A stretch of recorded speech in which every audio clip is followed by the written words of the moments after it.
A scrape is a torn up area on the ground that a buck uses to mark its territory. He'll stand, he'll paw the ground, he'll open it up a little bit, and then they'll urinate on the ground right here to tell the does that they're in the area and trying to spark some mating and breeding.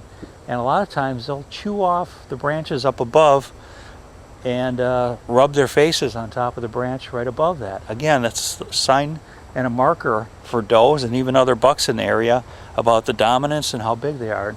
So this pawed out, opened up area is called a scrape. And you can see here, it's a little bit fresher. You can see a buck was probably tearing at this in the last couple of days because we had rain a few days ago and we had some fresh tracks.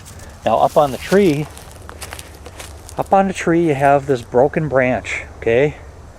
And that's, again, another sign that the buck lifts his head up and he kind of rubs his face on an overhanging limb.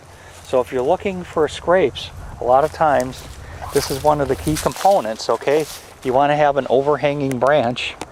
So if you take a look, we have our rub located right here, and then we have this walnut tree and an overhanging limb, and that's where a buck will make a scrape, because the bucks are coming through checking this quite a bit to see if a doe is coming back in the area.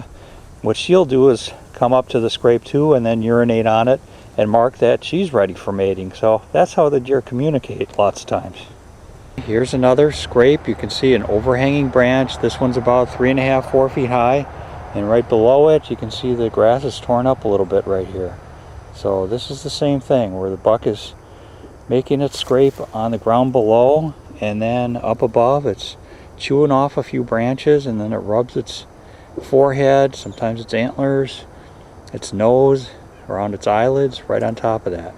That is a scrape.